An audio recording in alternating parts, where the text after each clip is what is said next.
Mga kaulam, magluluto naman tayo ng ginataang tahong with kalabasa and sitaw mga kaulam.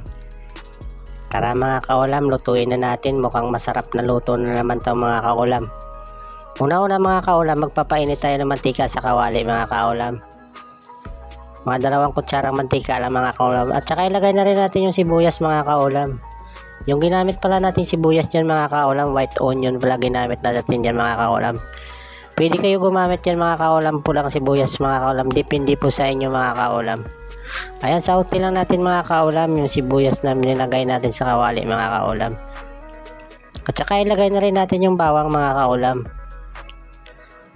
Ayan mga kaulam, halo-haloin na natin hanggang sa lumabas yung aroma ng bawang natin mga kaulam. 4 na cloves of garlic pala ginamit natin dyan mga kaulam. Ayan, sauti lang natin mga kaulam. Ilagay na rin natin yung luya mga kaulam at saka siling labuyo mga kaulam. Ang siling labuyo pala natin dyan mga kaulam, optional lang yan mga kaulam. Ayan mga kaulam, sauti na natin mga kaulam hanggat magsama-sama yung sangkap natin mga kaulam. Ayan mga kaulam, ihalo-haloin na natin dyan mga kaulam para magsama-sama na yung mga sangkap natin dyan mga kaulam. Pag napanood mo pala yung video ko mga kaulam, huwag kalimutan mag-follow, subscribe, like, and comment. Maraming salamat sa inyo mga kaulam para marami pa tayong upload na video.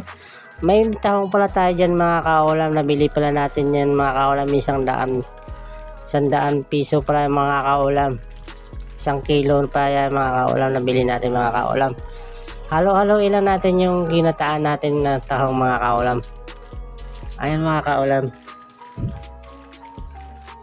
matry natin itong mga lutuin ng ganyan ito mga kaulam. Ayan mga kaulam, ilagay na rin natin yung mga kaulam, yung kalabasa kaulam. Ayan mga kaulam,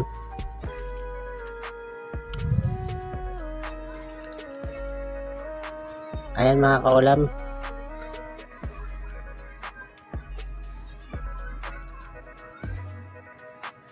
ayan mga kaulam. Halo-haloin lang natin mga kaulam. Nilagay ko na pala yung kalabasa dyan mga kaulam kasi matigas tong kalabasa mga kaulam.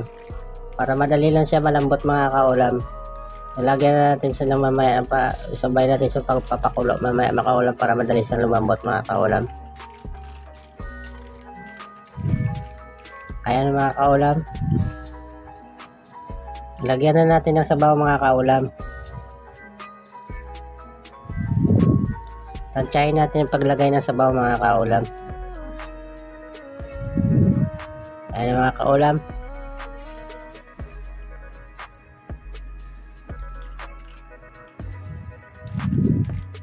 At saka ilagay na rin natin yung siling green mga kaulam.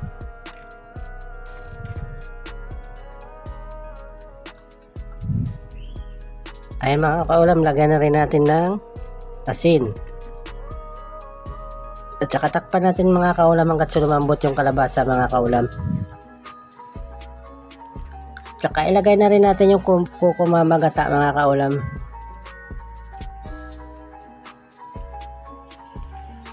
Ayan mga kaulam. Isang pack lang pala nilagay natin dyan mga kaulam.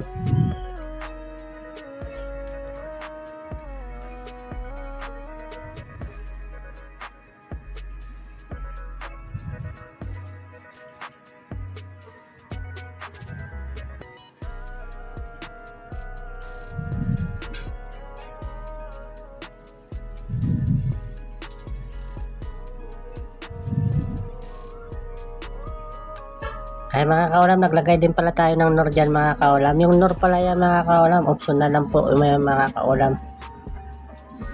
Kung gagamit po kayo ng nor.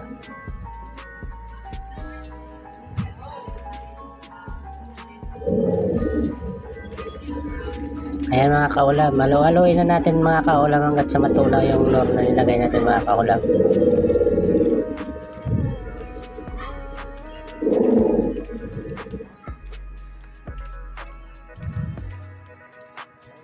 Ayan mga kaulam, medyo malambot na yung kalabasa natin mga kaulam.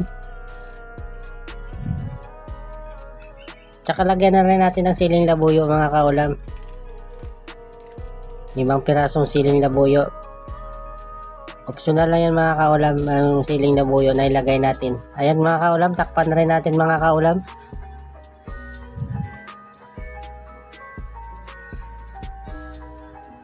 Ayan mga kaulam, kumukulo na yung ginataang tahong natin mga kaulam. Tikman natin mga kaulam kung ano pa yung kulang na sa timpla natin. Ayan mga kaulam, nilagyan pala natin ulit dyan ng brown sugar mga kaulam, pambalansin lang ng lasa mga kaulam.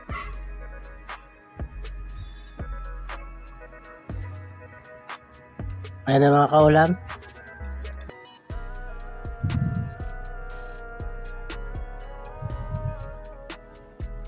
At lagay na rin natin yung sitaw mga kaulam. Masarap ka-partner nito mga kaulam yung sitaw at saka kalabasa mga kaulam.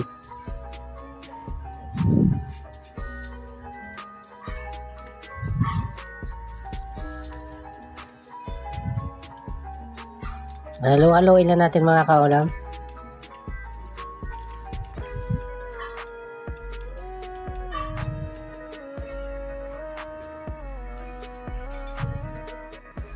Takpan natin mga 5 minutes mga kaulam hanggat sa lumambot yung sitaw natin mga kaulam. Ayan na mga kaulam. Titikman na natin mga kaulam kung okay na ba yung luto natin.